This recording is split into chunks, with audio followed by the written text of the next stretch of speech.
at a time our president, Jonathan, had 22 governors on his side, which endorsed him even for 2015 elections. He was endorsed by 22 governors. It was not state capture. So it is politics and it's of interest.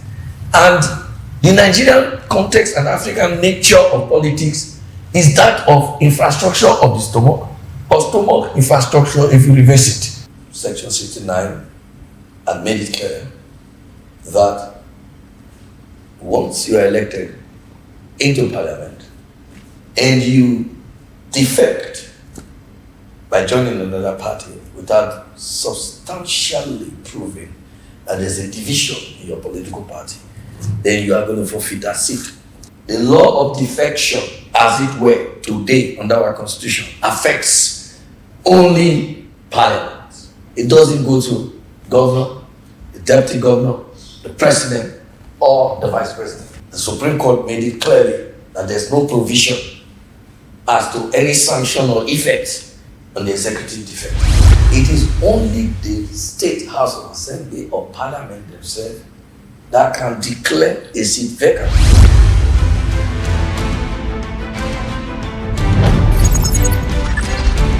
Welcome to 10 Angles TV, your enlightenment program where we say the news meets conversation on issues of nation building. Today we are looking at the issue of defection and its impact on Nigerian politics. We have to look at this issue with us today, Dr. Akpo Mudiaga Odje. Mention the name Dr. Akpo Mudiaga Odje and your mind easily goes to the original Warri boy, a constitutional lawyer of repute with a weighty body of work on constitutional activism on various issues regarding reforms in the Nigerian constitution and nation building. Dr. Akpo Mudiaga Odje, you are welcome.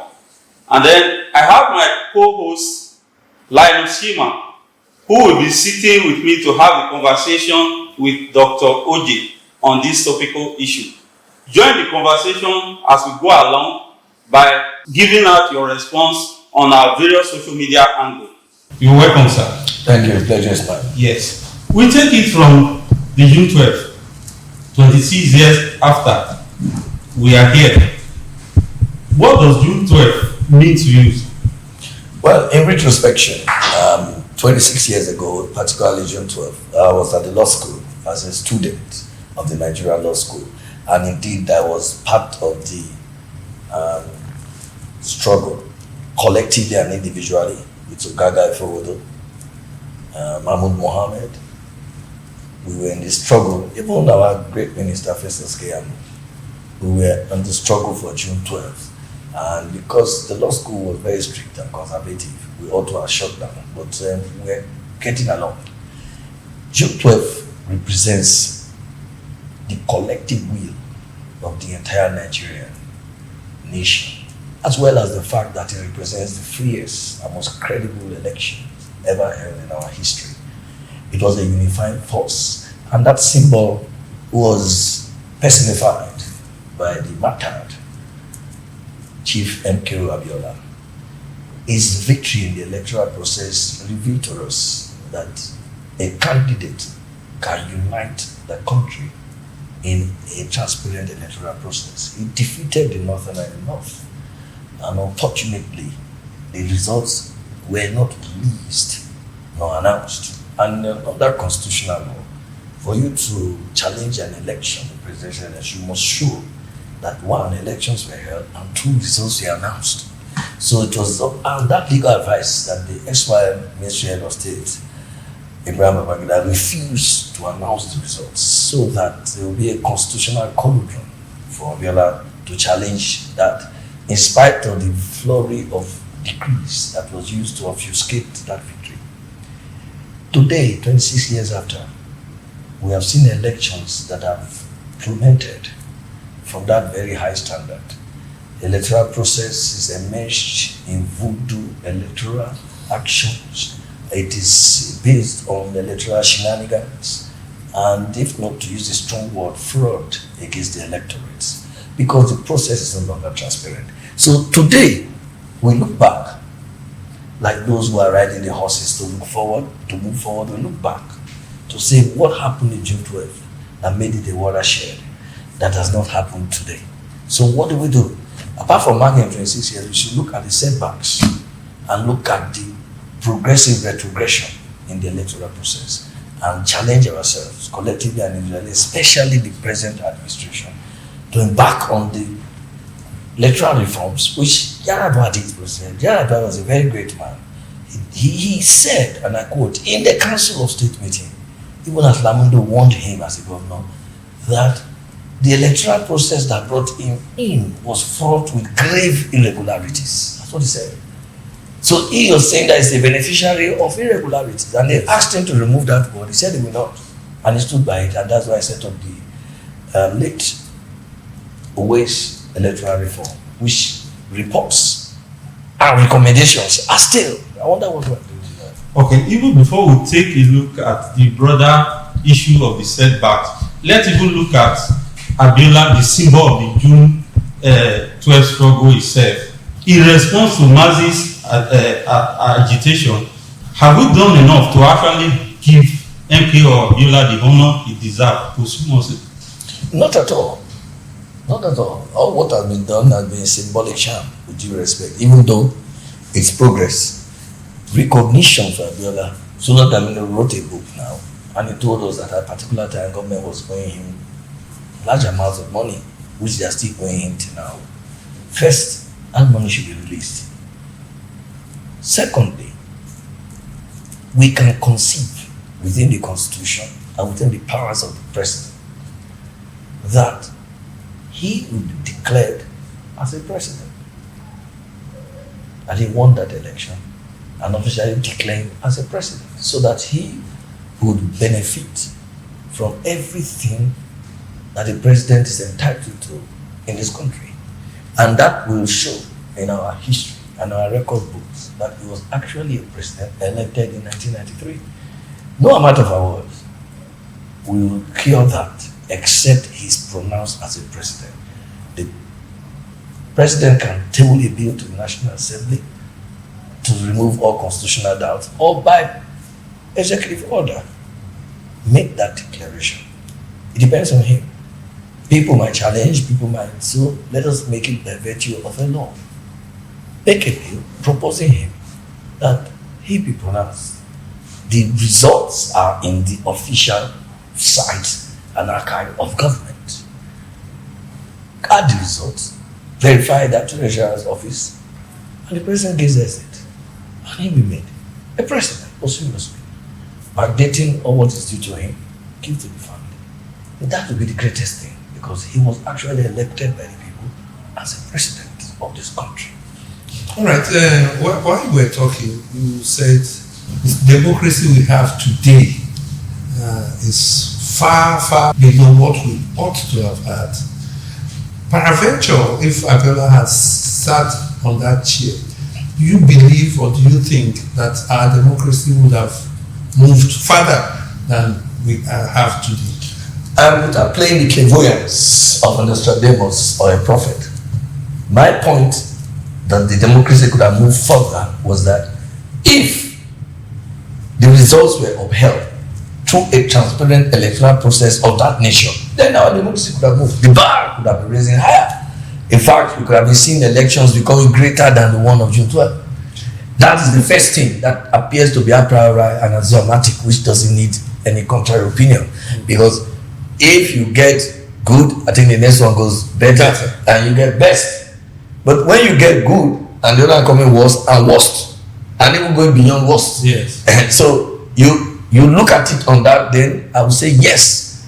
If the elections were upheld and Abiola sworn in accordance with the will of the generality of Nigerians, would have raised a very strong bar for our democracy. Just one more question in this area. Should we go back to option A4 for elections? If something works, why don't we? They say you don't change immunity. That's the normal cliche. And I agree with that. What actually made June 12 to work? That's what government should look at. I think that was part of the electoral reforms always looked at, and which that wanted to check, is to interrogate and find out why the June 12 succeed.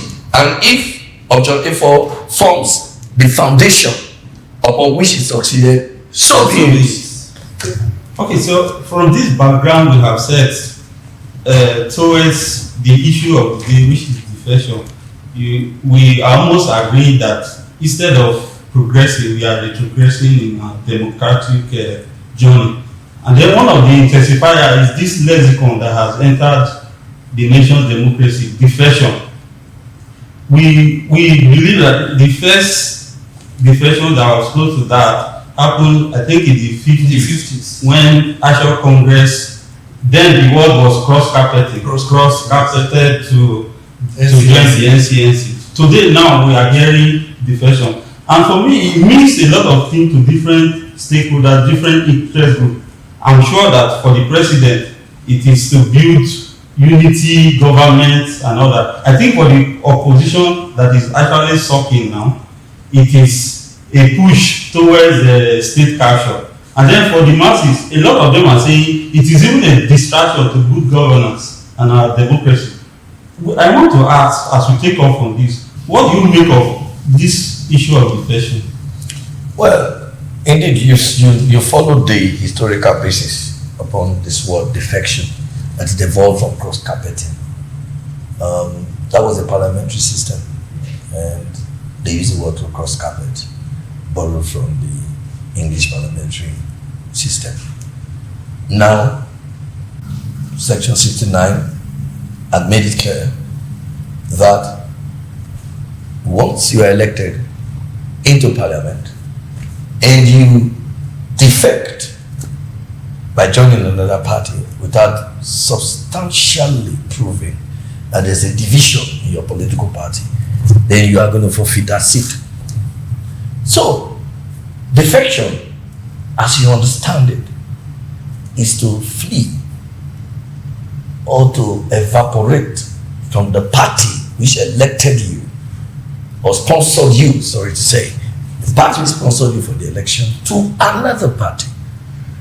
And that is the simple and plain fact. Now, there are factors which could lead to it and why there is a bandwagon effect. Politics, generally, from the view of the political scientist, is that it's a game of interest. It's a conglomeration of interest when individuals look at themselves and want to protect their interests, especially the African brand of politics. It is me. I come and collect your mandate through an electoral process that is not transparent. I could manipulate it and get the power.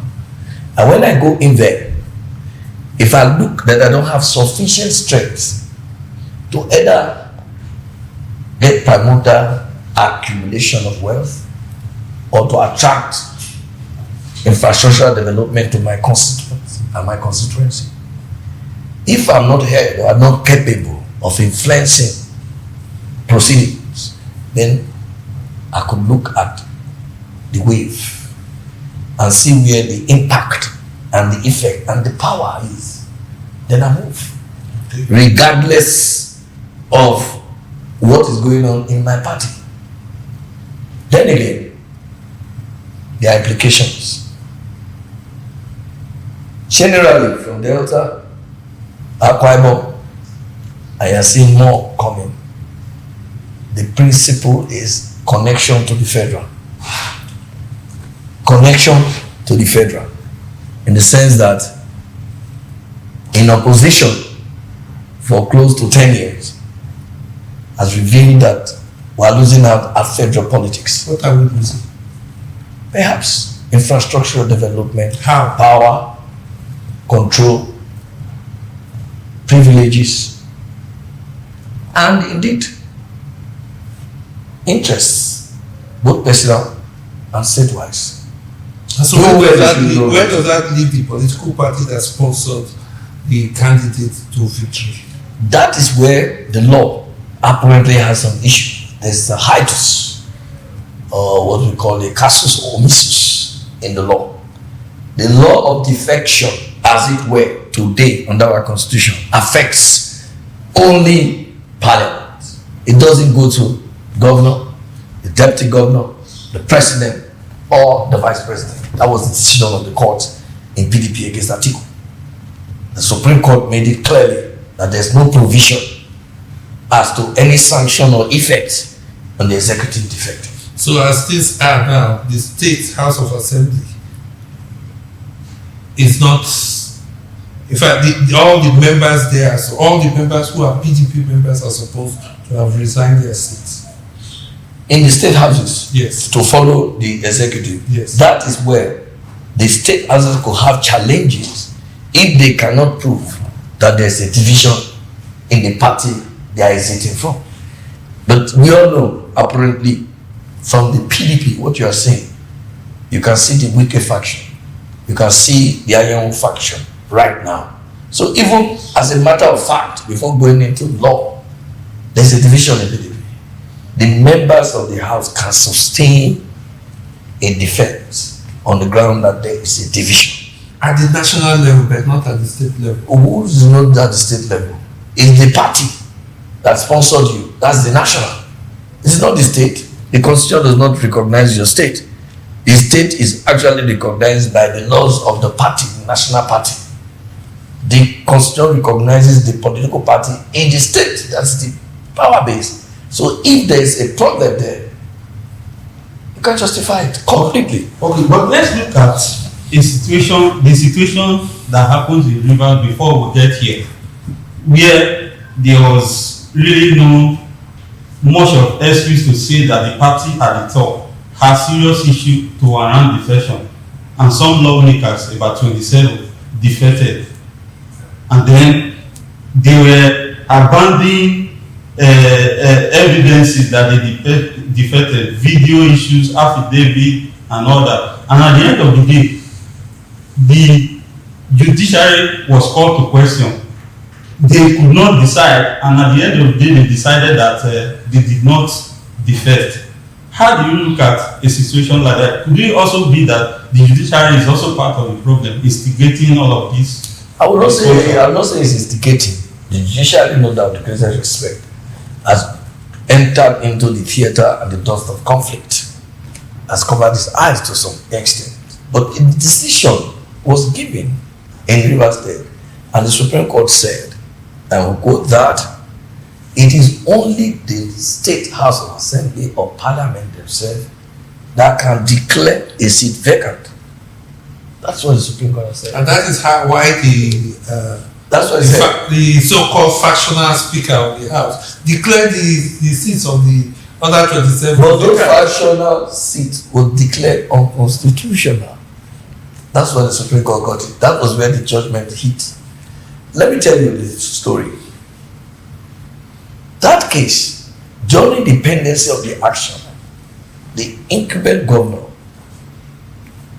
trying to implement the truths reached, went ahead to withdraw certain aspects of his case, which included counter affidavits and evidence that showed that these people had defected. And that was where he got it wrong. And there was no evidence again after you have withdrawn the evidence. So he was lured to withdraw That is evidence, that is it. and then the matter was taken to the Supreme Court. That was it. They didn't resolve. So the matter proceeded. That is why even when you try to make settlement, it is good to do it without prejudice to the existing legal actions. It is usually not advised to withdraw any documents until there is settlement and there is terms of settlement duly signed and entered a judgment. It is good to leave the case there. Whatever you find, let it remain so. So those are part of the legal tactical error that the Supreme Court said it could not look, I couldn't see evidence again because you have removed what you put to show. But in any case, the law as it laid it down now is that it is Parliament itself that will declare a seat.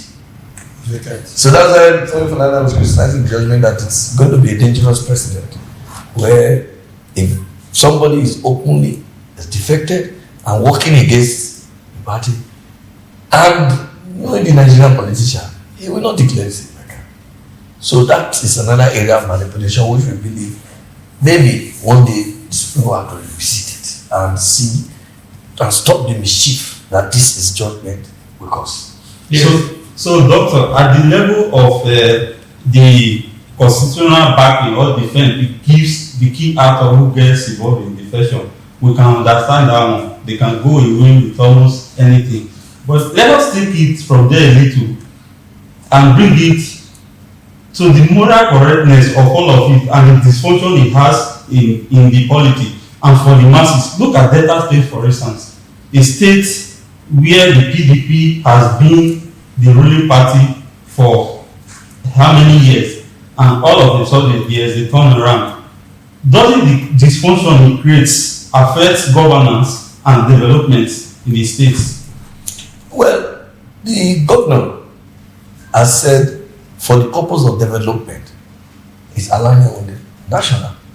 So from the governor's perspective, it's going to improve your development.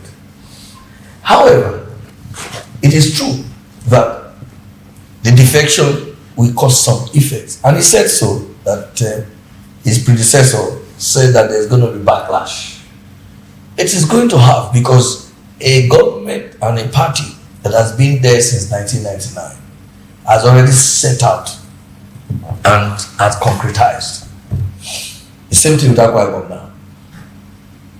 Defecting becomes a very big dysfunction, not only to the seamless administration of governance, but also to people who are following.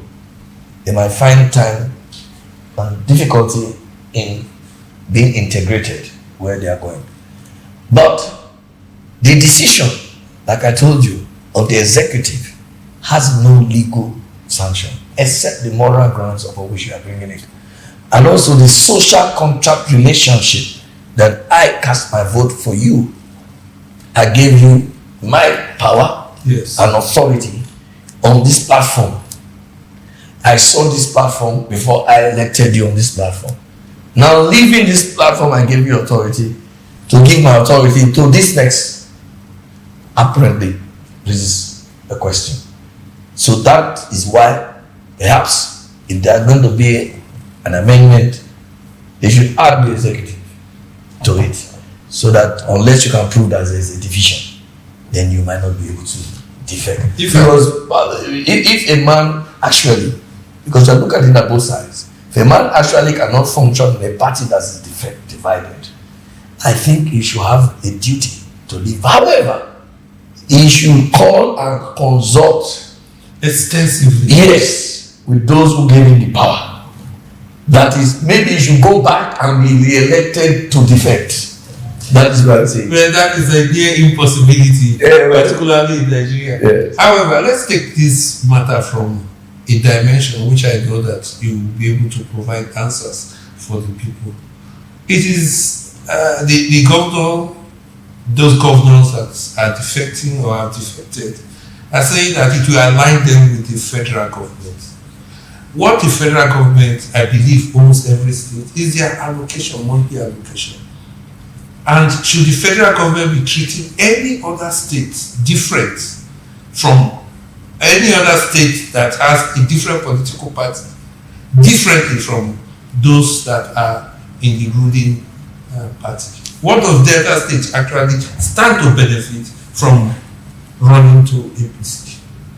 Not only Delta State, like I told you, the politics of our country and the constitution has vested so much powers in the federal government, and in the administration and governance of this country, so much power is vested in the national body.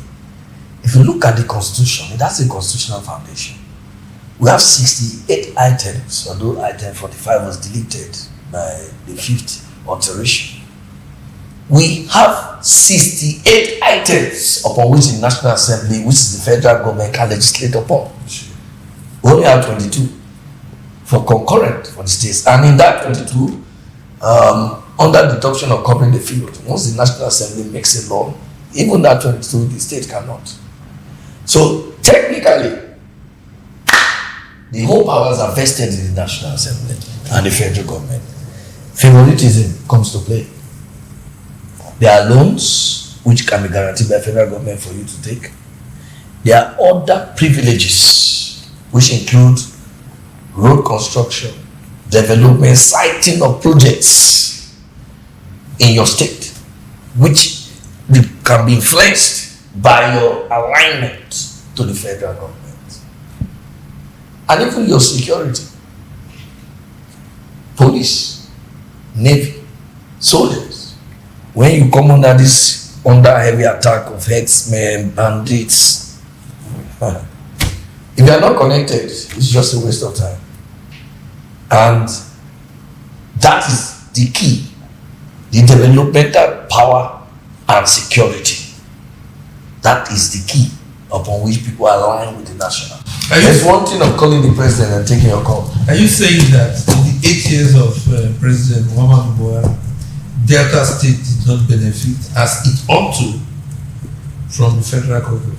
I'm not a governor, and I didn't have it in the 8 years, but I know if it was aligned. It's like now, you and me know how Lagos State is going to benefit from national. Nobody needs to tell you that. Nobody needs to tell you at all how, if Wike can be so effective in the Federal Capital Territory from an opposition party. You can see the developments. He could be controversial, but he appears to be doing things. He is operating because there's a national and federal backing. That is the structure. Should the federal government be practicing favoritism? Of course, no. But that is the politics I told you, the brand of our politics. But today, Trump did that. He tried to intimidate one of the governors, and she said, "Well, I'll meet you in court."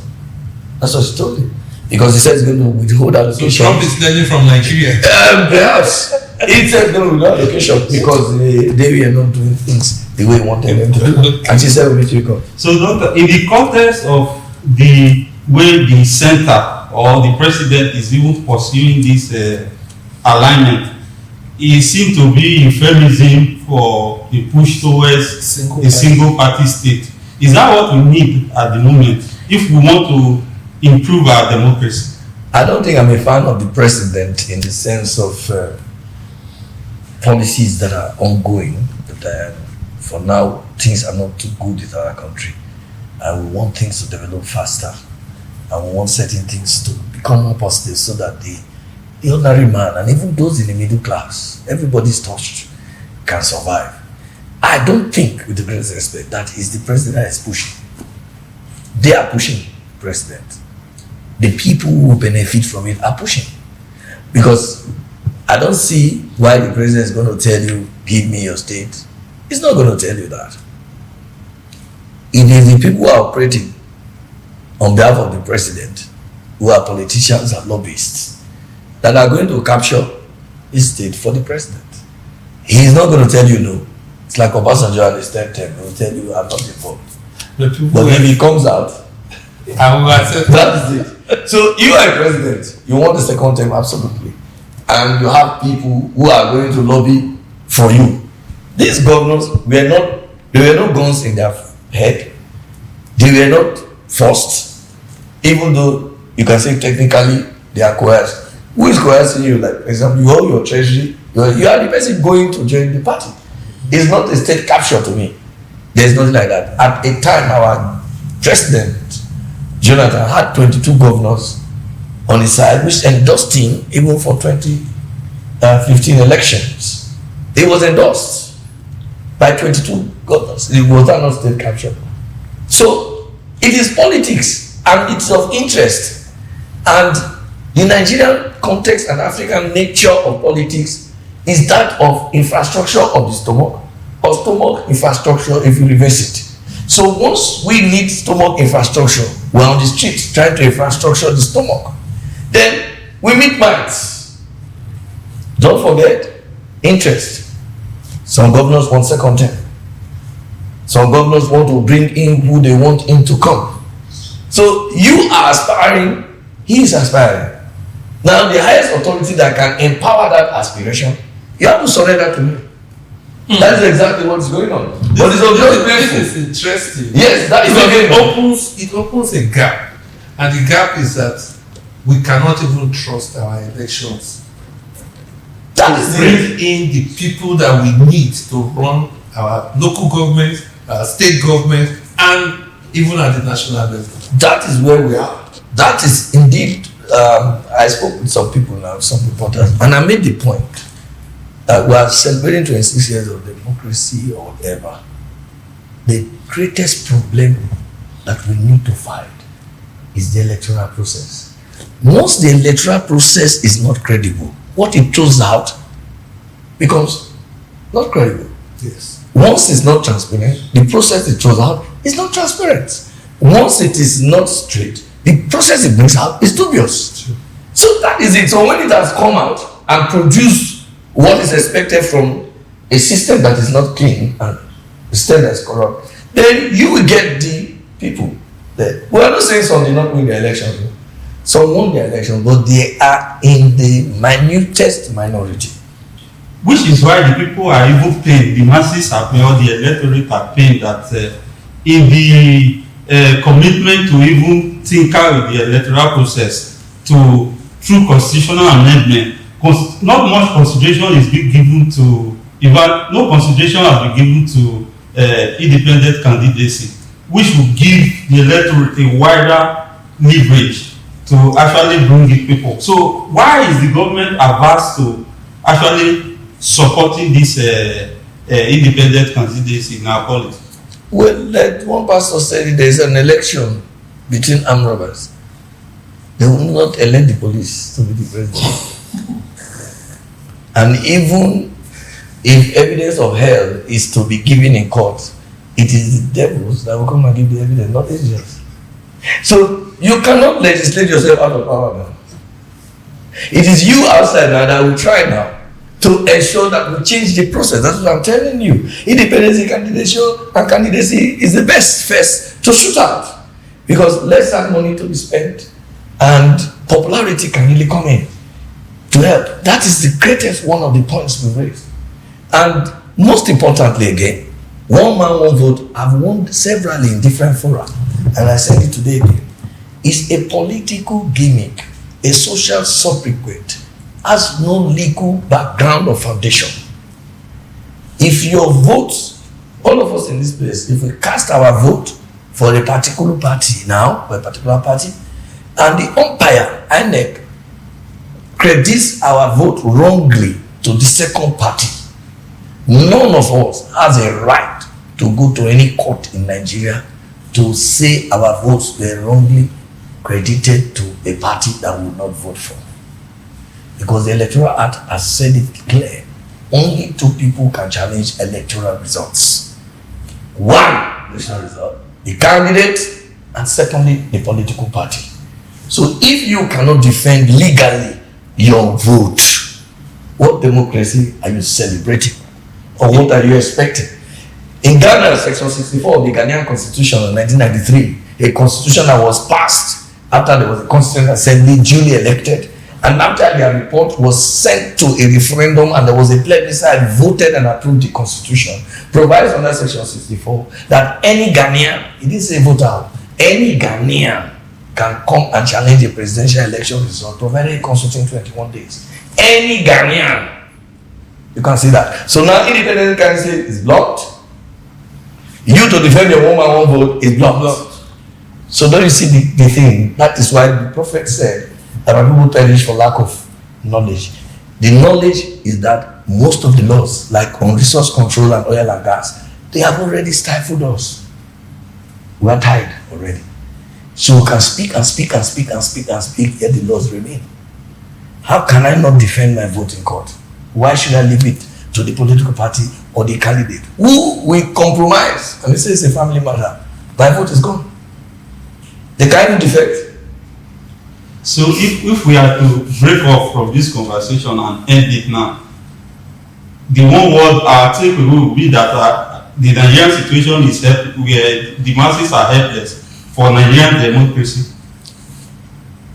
The common man used to think the judiciary was the last hope. Apparently, it is now the lost hope, with due respect. No, come again. Please. The common man used to think that the judiciary was the last hope Yes. of the common man. What is now the lost hope of the common man. And I agree with Charlie Boy that the last hope of the common man is now the common man. We need to rise up through constitutional engagement to ensure that these laws are removed so that we can come in. At the moment, as the laws stand, the common man is helpless. Nothing can help him to get a fair, transparent, and credible election. So why would anybody towards 2027 encourage Nigerians to come out to vote? That is really, If it is a battle lost even before the war starts. results are announced and prepared even before election. This is not even the war. It is true, but that would not support a bill to criminalize people who will not vote. Thank God they done that, because the fact that people refuse to vote is enough protest and signal to those who operate it to know that there is apathy, because people are discontent, unhappy about the system that misrepresents them and their votes. So wrapping it up now, we can only say the conversation continues. We look up to having Dr.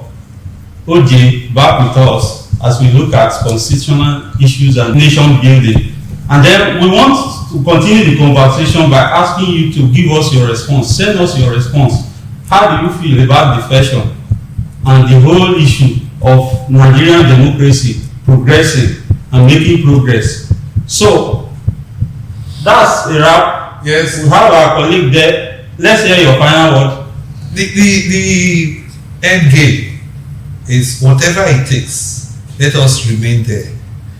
As Dr. Mudiaga Odje has said, we must continue to push until the constitutional reforms that take us into cognizance come to bear. Thank you so much. Yes. Thank you for having me, sir. Thank you.